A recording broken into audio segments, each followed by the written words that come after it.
ಗುರುಜಿ, ಮುಂದಿನ ರಾಶಿ ಮಕರ ರಾಶಿ. ಈ ಮಕರ ರಾಶಿಯವರಿಗೆ ಈ ಯುಗಾದಿಯ ಹೊಸ ಸಂವತ್ಸರ ಯಾವ ರೀತಿ ಫಲಾನುಫಲಗಳನ್ನ ತಂದ್ಕೊಡುತ್ತೆ? ಮಕರ ರಾಶಿನವರಿಗೆ 2ನೇ ಮನೆಯಲ್ಲಿರತಕ್ಕಂಥ ರಾಹು, 3ರಲ್ಲಿರತಕ್ಕಂಥ ಶನೈಶ್ಚರ, 6 ಮತ್ತು 7ನೇ ಮನೆ ಸಂಚಾರ ಮಾಡುವಂಥ ಗುರು, 8ರಲ್ಲಿರತಕ್ಕಂಥ ಕೇತು. ಸೊ ನಿಮಗೆ 50-50 ಅಂತ ಹೇಳಬೇಕಾಗುತ್ತೆ ನಾವು. ಯಾಕಂದರೆ ರಾಷ್ಟ್ರಾಧಿಪತಿ ಆಗಿರ್ತಕ್ಕಂಥ ಶನೈಶ್ಚರ 3ನೇ ಮನೆಯಲ್ಲಿದ್ದು ವಿಶೇಷವಾದ ಲಾಭಗಳನ್ನು ಕೊಡ್ತಾನೆ. ಹಲವಾರು ಹಳೆಯ ಒಂದು ಸಮಸ್ಯೆಗಳಿಂದ ನಿಮಗೆ ವಿಮುಕ್ತಿಯನ್ನು ಕೊಡ್ತಾನೆ. ನಿಮಗೆ ನೀವೇ ಹಾಕೊಂಡಿರ್ತಕ್ಕಂಥ ಒಂದಷ್ಟು ಕಟ್ಟುಪಾಡುಗಳಿಂದ ಹೊರಗಡೆ ಬಂದು ಒಂದು ಸ್ವತಂತ್ರವಾದ ಸ್ವಚ್ಛಂದವಾದ ಜೀವನವನ್ನು ಈ ಸಮಯದಲ್ಲಿ ನೀವು ನೋಡ್ತೀರಾ ಅಂತ ನಾವು ಹೇಳ್ಬೋದು ನಾವು. ಆದರೆ 2ನೇ ಮನೆಯಲ್ಲಿರ್ತಕ್ಕಂಥ ರಾಹು ಮಾತ್ರ ಹಲವಾರು ಸಮಸ್ಯೆಗಳನ್ನು ತಂದೊಡ್ತಾನೆ ಇರ್ತಾನೆ ಮೇಲಿಂದ ಮೇಲೆ.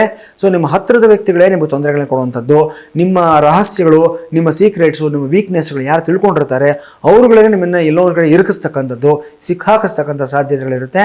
ತುಂಬ ಕೇರ್ಫುಲ್ ಆಗಿರಿ. ಯಾರ ಹತ್ರನೂ ಕ್ಯಾಶುಯಲ್ ಆಗಿ ನಿಮ್ಮ ಪರ್ಸನಲ್ ವಿಷಯಗಳನ್ನು ಹೇಳೋದಕ್ಕೆ ಹೋಗಬೇಡಿ. ತುಂಬ ಜಾಗ್ರತೆಯಿಂದ ಇರಬೇಕಾಗುತ್ತೆ ನೀವು. ಜೊತೆಗೆ 6 ಮತ್ತು 7ನೇ ಮನೆಯಲ್ಲಿರ್ತಕ್ಕಂಥ ಗುರು ನಿಮಗೆ 6ನೇ ಮನೆಯಲ್ಲಿದ್ದಾಗ ಸ್ವಲ್ಪ ಆರೋಗ್ಯದಲ್ಲಿ ವ್ಯತ್ಯಾಸಗಳಾಗ್ತಕ್ಕಂಥ ಸಾಧ್ಯತೆ, ಹಲವಾರು ಹೊಸ ರೋಗಗಳು ನಿಮಗೆ ಸೃಷ್ಟಿಯಾಗ್ತಕ್ಕಂಥದ್ದು, ಈ ಲೈಫ್ ಸ್ಟೈಲ್ ಡಿಸೀಸಸ್ ಅಂತ ಇವತ್ತಿನ ದಿವಸ ಏನು ಕರಿತೀವಿ ಅದಕ್ಕೆ ನೀವು ತಾತ್ಕಾಲಿಕವಾಗಿ ತುತ್ತಾಗತಕ್ಕಂಥ ಸಾಧ್ಯತೆ ಇರುತ್ತೆ. ಅದೇ ಗುರು 7ನೇ ಮನೆಗೆ ಬಂದಾಗ ಎಲ್ಲವೂ ಅದ್ಭುತವಾಗಿರುತ್ತೆ. ಎಷ್ಟೇ ಸಮಸ್ಯೆಗಳಿದ್ದು ಅದನ್ನು ಗೆದ್ಕೊಂಡು ಬರತಕ್ಕಂಥ ಒಂದು ದೈವಿಕವಾದ ಶಕ್ತಿ ನಿಮಗೆ ಒಂದು ರಕ್ಷಾ ಕವಚವಾಗಿ ಕಾಪಾಡುತ್ತೆ. ಚೆನ್ನಾಗಿದೆ. ಆದರೆ 8ರಲ್ಲಿರತಕ್ಕಂಥ ಕೇತು ಬಗ್ಗೆ ಮಾತ್ರ ಜಾಗ್ರತೆಯಿಂದ ಇರಬೇಕಾಗುತ್ತೆ ನೀವು.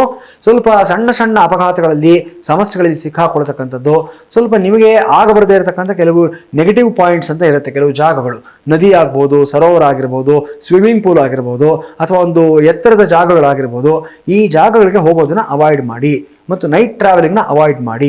ಇಷ್ಟನ್ನು ನೋಡಿಕೊಂಡ್ರೆ ಸಾಕು, ಎಲ್ಲವೂ ಶುಭವಾಗಿರುತ್ತೆ. ನಿಮಗೆ ಏನು ತೊಂದರೆ ಏನಿಲ್ಲ.